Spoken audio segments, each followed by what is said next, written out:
Chris Cornell was an enigma. He was a vocalist who could soar to the highest notes with extraordinary emotion. He carried grunge from Seattle to the world, filling it with reflection, pain, and beauty instead of anger. Yet, an invisible restlessness lingered behind every verse he sang. His songs were like codes, clues from a soul searching for its way home. When he finally left, the music world fell silent because no one was ever ready to lose someone like him.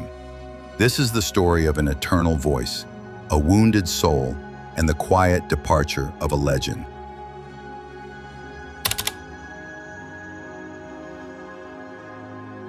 Christopher John Boyle, who would later become known as Chris Cornell, was born on July 20th, 1964, in Seattle, Washington. He was the son of Edward F. Boyle, a pharmacist, and Karen Cornell, an accountant who claimed to be a psychic. Chris was the fourth of 6 children. Following his parents' divorce, he and his siblings adopted their mother's surname, Cornell. Cornell's childhood was far from easy. He described himself as a withdrawn child who struggled with social anxiety. At age 14, he had a negative experience with PCP, phencyclidine, which triggered severe panic disorders that plagued him for years. For nearly 2 years, he rarely left his home and had no friends. It was during this time that he began using drugs at a very young age. Music became Cornell's escape. The Beatles were his favorite band.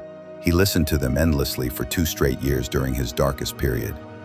By age 15, he had dropped out of school and was working as a busboy, dishwasher, and assistant cook at Ray's Boathouse, a restaurant in Seattle. These early experiences shaped his character and outlook on life, which would later be reflected in the deep, emotional lyrics of his songs.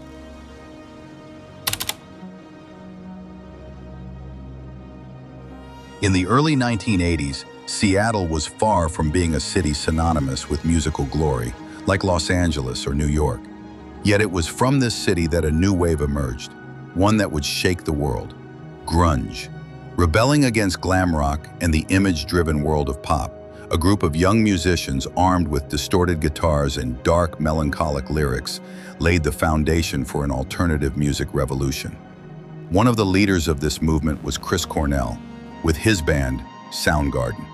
Formed in 1984 as a trio, Soundgarden initially featured Chris Cornell on drums and vocals, Hiro Yamamoto on bass, and Kim Thayil on guitar.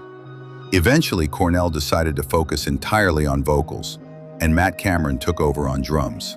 This lineup became one of the most solid in the early history of grunge. Unlike many other grunge bands that relied on raw emotion and minimal arrangements, Soundgarden took a more musical and technical approach. They combined the weight of classic heavy metal, reminiscent of Black Sabbath, with progressive complexity and philosophical lyrics. Above all, Chris Cornell's extraordinary vocal range stood out the most. His voice could go from a deep baritone to a soaring falsetto, setting Soundgarden apart from their peers. Their debut album, Ultra Mega OK, 1988, gained them attention in the alternative scene, eventually leading them to sign with a major label.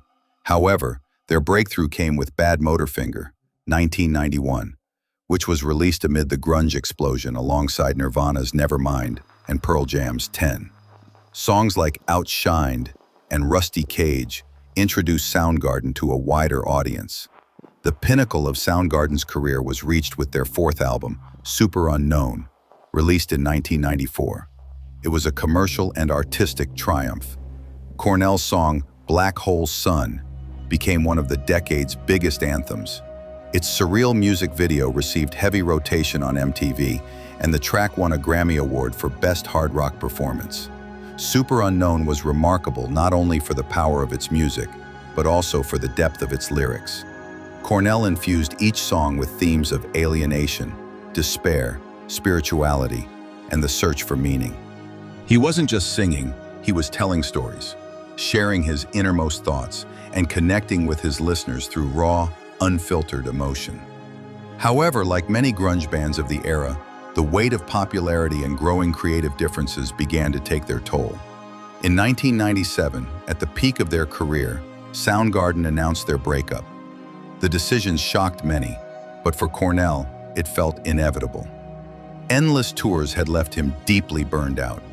He needed time to himself to rediscover himself. There are few vocalists in the world who can be recognized by a single note.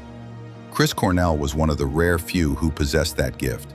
His voice traversed the emotional and technical spectrum in a way that almost no other singer could. It was dark yet radiant, powerful yet fragile, and capable of both screaming and whispering.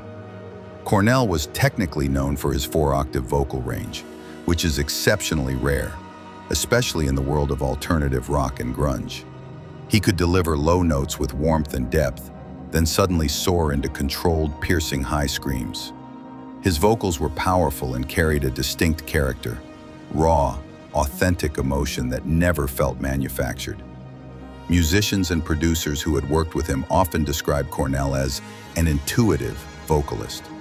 Rather than relying heavily on academic approaches to singing, he allowed his natural emotion and sincerity to guide his performance.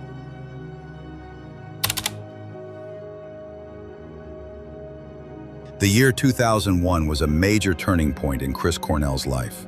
After Soundgarden disbanded in 1997, he struggled with addiction and mental health issues, sinking into a sense of emptiness. Yet out of that wreckage came a new beginning, the formation of the band Audioslave, which defined the second chapter of his musical journey. Audioslave was an unlikely collaboration between Cornell and 3 former members of Rage Against the Machine: Tom Morello, guitar; Tim Comerford, bass; and Brad Wilk, drums. Following the departure of their vocalist, Zach De La Rocha, the trio sought to create something new.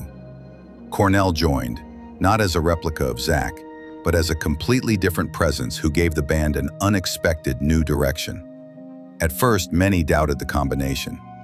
What would happen when Rage's fiery political aggression collided with Cornell's melancholic, soulful voice? But all skepticism vanished when Audioslave released their debut album in 2002. Compared to Soundgarden's darker, more experimental sound, Audioslave felt more reflective and focused. The band gave Cornell space to express himself with a deeper sense of maturity. He no longer screamed to be heard.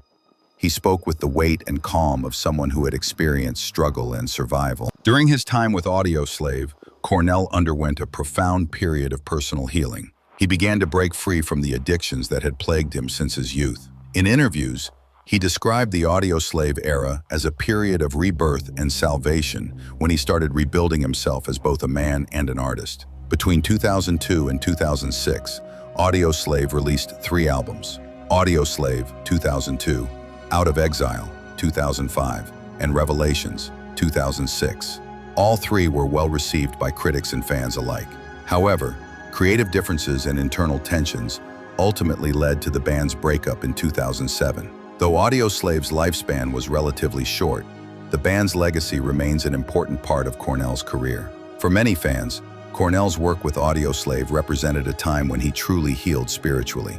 He was no longer just the voice of a movement such as grunge. He was a seasoned, multi-dimensional musician, unbound by any single genre. Audioslave proved that Chris Cornell could rise from despair and create something beautiful, which was one of the most remarkable things about him.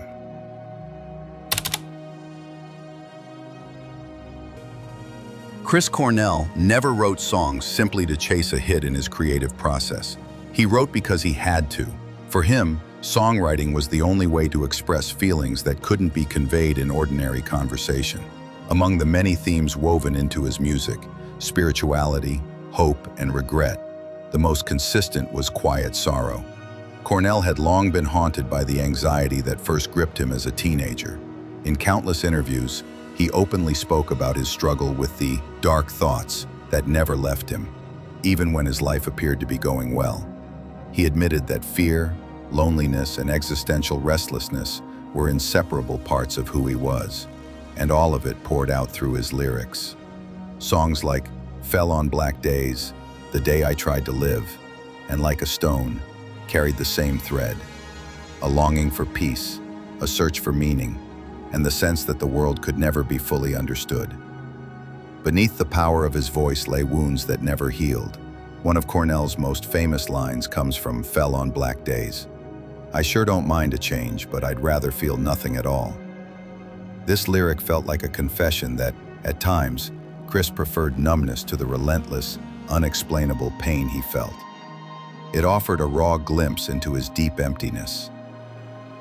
May 17, 2017, was supposed to be just another night on Soundgarden's newly launched tour.